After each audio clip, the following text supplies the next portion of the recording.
Speaking of new rule changes, guys, Tyvis gave an impassioned speech yesterday about the banning of the hip drop. We talked about the new kickoff rules the NFL has implemented.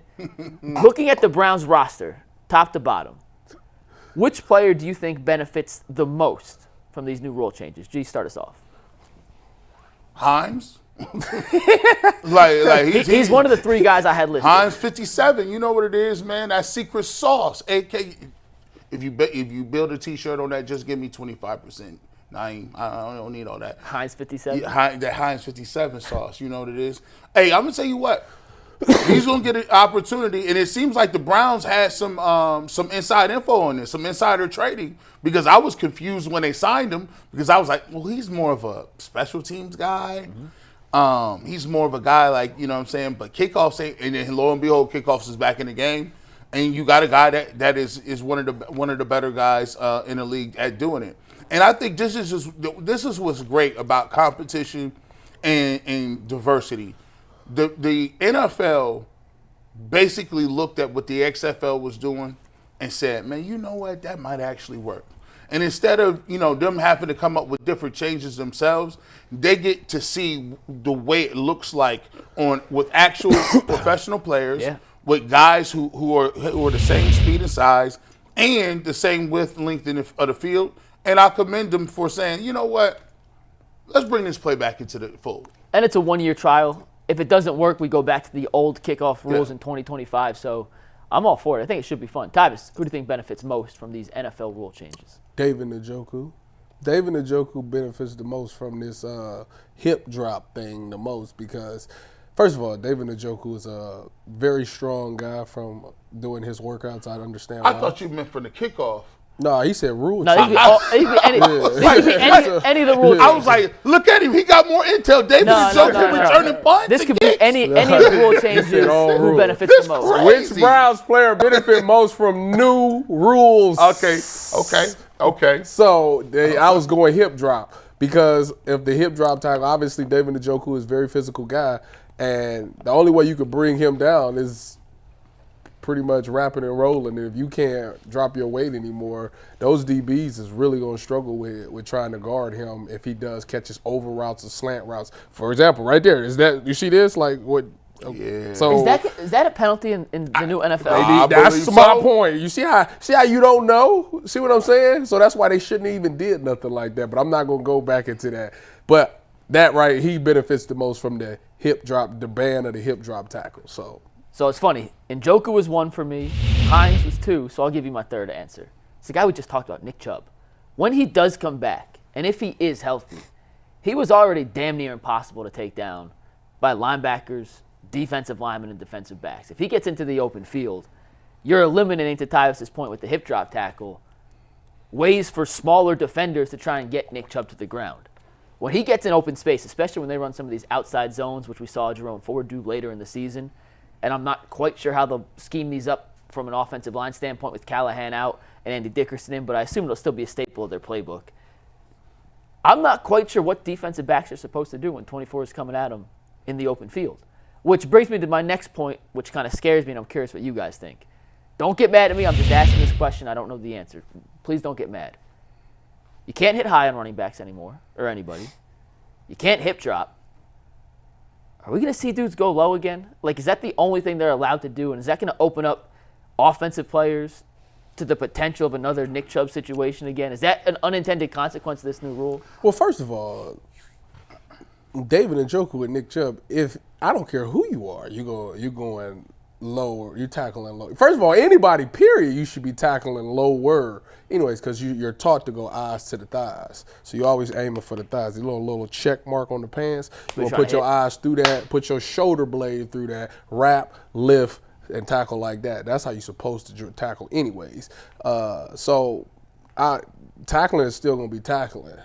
I know that the Nick Chubb thing was different because it might have seemed like it was lower, but that's how DBs tackle in open field. When you're going up against these running backs and these bigger guys, you always are taught to shoot them out, shoot the leg straight from up under them, which he might have shot a little bit too low by hitting the knee. And Chubb was planted at the time, too. It's a little bit too low by going for the knee, but like I said, obviously a lot of times you're looking to go through the thighs and you just shoot right through the thighs and boom, it usually knocks their feet from up under them. So that's going to happen even more anyway. But because you can't hip drop, do you think defensive players will target or attempt those kind of tackles more frequently now? Yes. Which could You lead to more injuries either like going that? for it all. Because they don't really have other options. Yeah, you either going for it all, or you either going for it all up top, where you just gonna try to throw your shoulder into them and try to drop them, or you gonna just try to shoot them out. But if the days of trying to wrap up, the only way you wrap up, you got to stand there and hope everybody come jump on the pile because you can't drop your weight anymore. Do you have that same fear as I do, G? Yeah. Or am I being a little too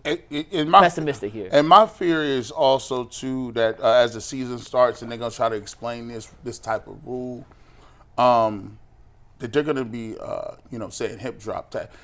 We got to come up with something better than that because it gets kind of hip drop. Yeah, I don't like the thought. I mean, you dropping your hips on another, it's crazy. I don't like that. You hip drop Tyvus is just too extra. Like Tyvus dropping his hips on people, that's a bad look. So anyway. You always got to take it that extra level. G. I appreciate that. I'm just saying, we got to figure out another way here at UCSS to describe that play without saying hip drop. So, but no, I think what you're going to get is the unintended consequences of this, and it's unfortunate. Go back and look at a couple of years ago, Gronk and TJ Ward. Yes. Gronk was a monster. He was barreling down on people. But Gronk was so big and powerful that he would carry you down the field if you couldn't tackle him one-on-one. So what people started to do was, I'm going to just hit him low. And, yeah, think about it.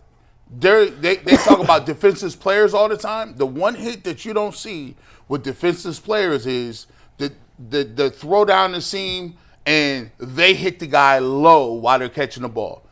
Players try not to do that, right? Yeah. But nowadays, what you're gonna see is, well, I can't horse collar you. Can't go high. I can't have a defensive player helmet to helmet.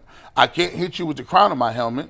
I can't hit you, within a certain. I can't even put my hands in illegal hands or holding. So now, when you catch a slant, and you already positioned behind the guy, in what way are you going to be able to tackle him with his momentum going forward and your momentum trailing? Now you have to try to hit his ankles or hit his legs. That's the only way you can do it. And now guys are going low. Guys are going to be hitting knees, ankles, and all that good stuff, and you're going to have a lot of blown out knees. That's just the unintended consequences. Guys are going to still get you on the ground. It's about the collateral damage, how you want it. Yeah. You want the hip drag or you want that helmet on the knee. I'll take the hip drag. Yeah, I mean, there's definitely unintended consequences we'll see, and hopefully there is some sort of balancing out act to where player safety can be improved, but also not making the game two-hand touch. But you could get flagged for the knee, the defenseless knee. Because I ain't never seen that. Because there's a strike zone. Right. The strike zones is the top of the pecs to the top of the knee. The bottom of the pecs to the top of the knees. When a guy's defensive, so if he going like this and you coming from this way to hit him, as long as you make contact from here to the knee, top of the knees, it's good. Anything else is a flag. See, that's a moving target, though. It's crazy. I know. That's why I always went for shoulder. You want to do same foot, same shoulder, right to the chest. Boom! You hit. Ooh, they gonna fall. Trust me, they gonna fall. The other guy who is a beneficiary from these new rules, though, is not a player. It's Bubba Ventrone, who the Browns hired last season to replace Mike Prefer as their special teams coach. And we saw the improvement in kicking, but I'm not sure if that was Ventrone or that was just Hopkins from Cade York. And then in the return game, back in Indianapolis when he had Hines, very successful returner, he comes in, he's going to have a chance to prove why he's highly regarded as one of the smartest special teams coaches in all of football, seeing how he can utilize different return packages, different formations, the right returners. They brought Prochet back. Maybe they go to a 2-returner set, which you are allowed to do in the NFL now. With this, you could always do it in old kickoffs, but in this new kickoff in the XFL, it was 1 returner. You can do 2 now. So we're going to get to see Bubba Ventrone flex his creative abilities to come up with unique and effective ways to maximize this new kickoff rule. Well, he got to do something because I still think that's a phase that's not bringing a lot of energy. They're not winning games. Now, I will say from Dustin Hopkins last year and Corey Bojorquez, the way he punted and flipped the field, yeah, you could say that they did their part. But as far as the return game goes, we haven't had nobody good since Josh Cribbs. I think, is Travis Benjamin the last person to return a punt? DPJ did 2 years ago. Did he? Against the Falcons. It was against the Texans. Yeah, so we Yeah. need that aspect of the Yeah. game, and I think the NFL is trying to, because Jason's like, get rid of it, and I think they realize fans still love that. Like the opening kickoff is still one of the best moments of football because it's a tone setter for offense or defense. You know, if the defense goes out there and make a big play, that gets the whole defense and the whole stadium going. The returner makes a big return, that sets the offense up and everybody's rolling. So I think they don't want to lose that aspect. Bubba Ventrone, being a former special teams guy who made his niche, he's going to be passionate about it and he wants to find a way to help this team. The offense looks good, the defense looks good. Now we need to get that special teams going because it's going to come a time where you're going to go up against a team that's superior and you have to have that phase that's going to help them win the game. I still don't quite understand it. Like, you know, the NFL be saying stuff like, oh, we're going to get rid of this play because people be getting hurt. No, like, you're not really worried about that. You're just worried about getting sued. Yes. They don't. That's not like, you're right. Like, and you didn't get sued because players got concussions or players got injured. You got sued because you withheld information about CTE and concussions and the role of the plays after you play football. That's what you got sued for. You didn't get sued for some guy getting hurt on kickoff. So I never quite understood why are you guys really eliminating this play when it's one of the most exciting plays in the game. It's one of the most transition. It's a great way to separate and give another team an advantage about special teams. We always talked about offense, defense, and special teams. When you get rid of things, you devalue one third of what football is about, the special teams, because you're taking the kickoff out of it. So I'm glad to see it's back. Hopefully we can get some XFL type throwback passes or we reverses. Showed a video reverse yesterday. Yeah, I need that. That's what I need. I heard Adam Schefter on ESPN this morning saying the XFL rules, the return percentage should lead to about 1,000 extra returns throughout the NFL season this year. 4 to 5 a game, 17 games, 32 teams, about 1,000 extra plays. You saw the Steelers, as soon as this deal went into play, went and signed Cordero Patterson, the NFL's all-time leader in kick return touchdowns.